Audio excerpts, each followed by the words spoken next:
Hey, how's it going? I'm going to do a speed run here through how to set up Rails with Hetzner and Cloudflare to get you set up on something that should cost you about $5 a month to get your Rails application up and running pretty easily. Um, you can do it really easily with Rails, and you can also do it with anything that uses Docker. So Remix, I don't know about Next, but I'm sure it's possible. So let's just do a quick run through this.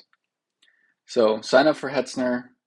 Um, Jump into the Cloud Console. We're just going to spin up a quick, easy VPS here to get started. So let's do a new project, just Rails project. Jump in here, add a server. Let's do Oregon, since that's where I'm closest to. Ubuntu is easy. We don't really have to worry so much about the OS because Kamal handles all the installation and stuff for us. I'm going to go with the shared vCPUs because it's easier, cheaper, dedicated. You could go with for production application. They're not that much more expensive. $11.99 is not bad. We're just going to go with the cheapest one right now. I'm going to get an IPv4 as well, which is an extra 50 cents a month just because I'm an old-fashioned guy. I'm going to add an SSH key that I already have with 1Password. I have a bunch of SSH keys in here. But that's pretty easy. You guys can figure that out. Firewalls we'll get to in a second. Backups, we want backups, daily backups. We're going to be using SQLite, so we're going to want to have that data backup. Placement groups, don't need to worry about that. ClockPig. Let's give it a little name, test Rails, and we'll create and buy that. All right, it's getting spun up. So you see we have the IP address here, the IPv6 address here. We want to get the firewalls set up because for security, we only want traffic to be able to reach our server from Cloudflare.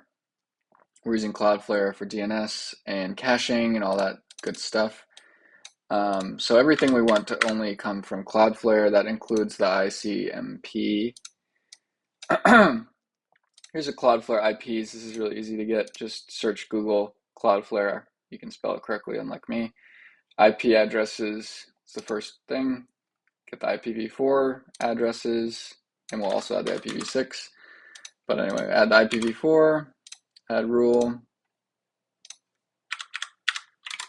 add another rule for TCP. We want 443 for secure connections. That's all we need to run it. So we'll just want to have these three. You probably want to lock down the SSH a little bit better, but for now it's fine. I'm not really super worried about it. Add the IPv6 addresses as well for Cloudflare. And we're going to apply it to the existing server we have, test Rails. We'll name it allow from Cloudflare.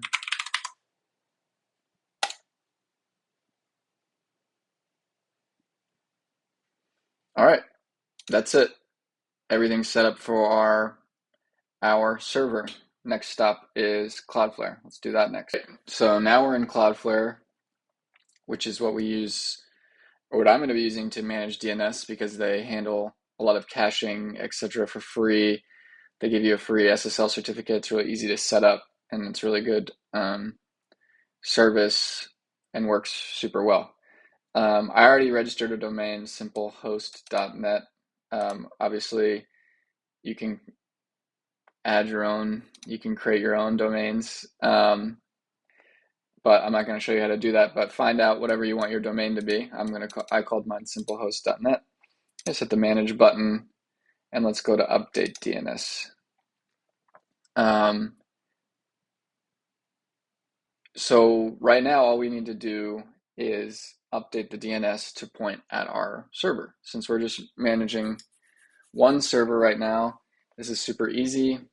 We just add an A record pointing to the IP address of the server that we have. If we were doing multiple servers, we could set up a load balancer and then we would set the DNS to the load balancer, and then the load balancer would handle sending traffic to the individual servers. But honestly, we can scale pretty far vertically with a single server, and it makes our infrastructure setup a lot easier. So that's what we're going to do right now. So we're going to just do the root domain. We're going to send that to our IP address here. We want it to be proxied. We'll add that. And then let's do the IPv6 as well, for good measure. And we hit save, and we're all set up. We might want to set up www, just because some people automatically add that when they type in things, even though it's not strictly necessary. Add that. Then we add another one for this, for IPv6. And then we have everything set up with the DNS. And because we want everything to go through SSL, we don't want anything to be unsecure. Let's go down here to SSL TLS. We go to the Edge certificate. We go to Overview. I already changed this, but usually it starts with Flexible. And Flexible is where SSL is handled by Cloudflare. They terminate the SSL, and then unsecured traffic is sent to your server, which is fine for us because we block everything except for Cloudflare. But just for more security, we can add the full setting, which means that it encrypts the traffic from user to Cloudflare and then also from Cloudflare to our servers. And I'll show you how to handle that with the Kamal setup. Is super easy because traffic already uses its own self-signed certificate. So this is full, this is great. We can check out Edge certificates here, and you can see it automatically created these certificates for us for free. It's great. Then let's say we always want to use, might be clicked off for you, but let's click that on. Always use HTTPS, we want that. And then we want to do automatic HTTPS rewrites so that any traffic that gets sent to our domain automatically is created securely on HTTPS. And that's it for Cloudflare. Pretty straightforward. Let's go next to the Rails setup and Kamal. Okay, so now we're just gonna generate a simple Rails app from the beginning so that you can see all the steps that I add to the config files and everything to get it working exactly the way we want. So let's just do a new one, Rails new simple host CSS, why not? Install Rails here. And then what we're going to want to do is quickly add a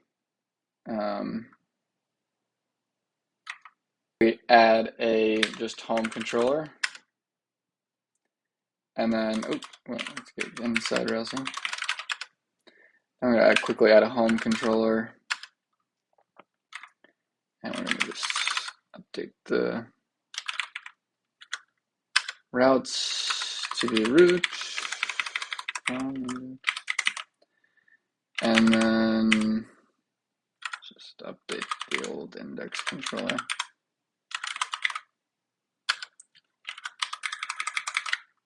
Simple host. How to host things simply. I'll add all my notes to this website once I'm done. Great. So just quickly make sure this works.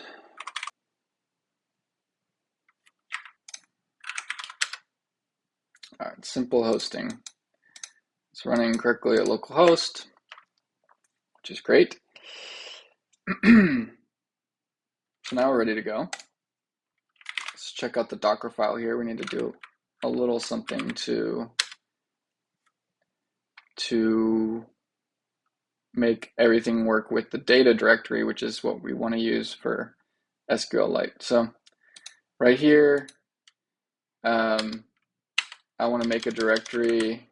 This is just to hold our data. And let's just have Rails own that as well. And then let's add a env here, database URL equals, let me just copy this over from something else.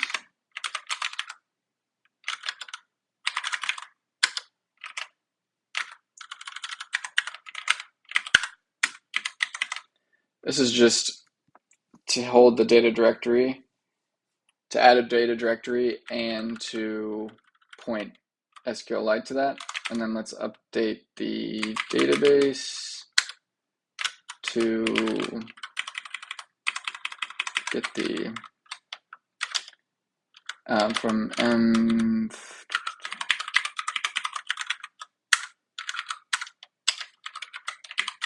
database URL. That's all we need to do to get that set up. And then all we need to do here is do Kamal init. The init command sets our configuration at config deploy. So we're going to call, so this is just a YAML file. You can update it for your own configuration. I'm calling mine simple host. I have my image inside of Docker Hub.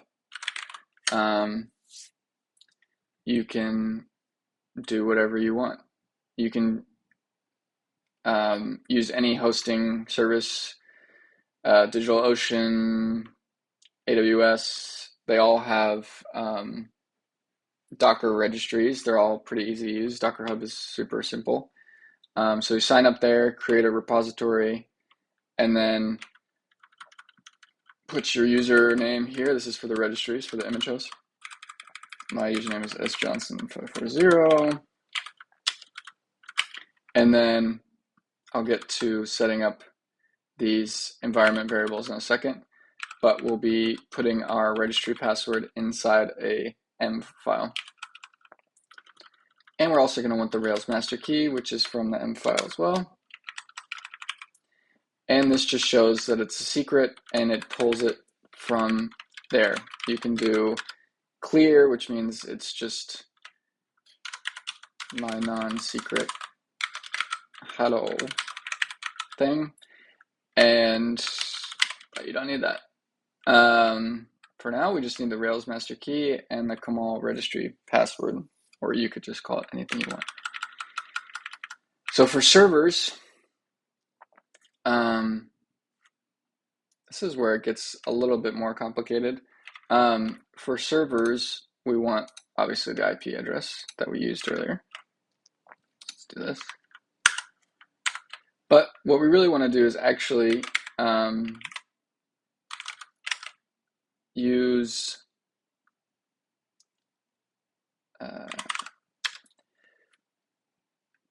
we want to actually just name these, which is going to be easier for later if we want to set up jobs. And also we want to be able to add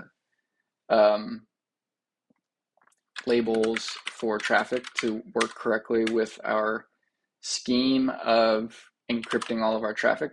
So this host is the host that we want, and I'll put all this stuff somewhere else. I did this earlier, so I didn't have to type all this out. But these are all traffic labels, okay? Traffic is what Kamal uses to handle traffic, handle the web traffic. It's a proxy. It can be used as a load balancer. It also handles SSH, not SSH, sorry, SSL, and a lot of other things for you. This is pretty simple. Basically, all we want to do is say that when the host is simplehost.net, which is the name of, this is just going to be the DNS name that you bought. Ours is simplehost.net, or mine. We want to route the secure entry point, which means 443, to web secure, which we'll set up in a second. And we want to set up a rule that says it's using TLS. We don't actually need this because we're not doing port 80, so we can remove this. All we care about is secure traffic. We only should be handling secure traffic, not anything from port 80. So that means we need to publish the 443 address, because by default traffic just does 80. Copy this. And so we're publishing these. This has 443, 443, that's what we want. And then we just need to make sure that we have the entry point. And the entry point is basically where the traffic gets routed from the outside world to traffic. It's complicated because the name is called traffic and I'm saying traffic. But that is how you set it up to handle HTTPS queries. The last thing we need is the volumes. So this is just Docker volumes. So if you know Docker volumes, this should make sense to you. But we want to mount the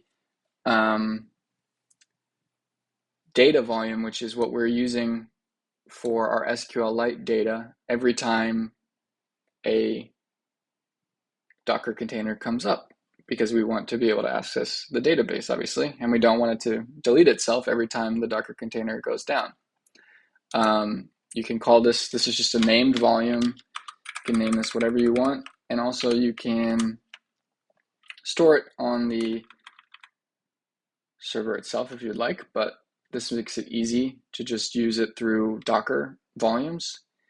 And so that means that we are set up with the volumes, which will handle the data, traffic, which handles the web traffic and makes sure that it's passed to our server. So we have everything set up. Is go into your M file and add your environment variables. This is going to be the token or password that you use to log into your Docker registry.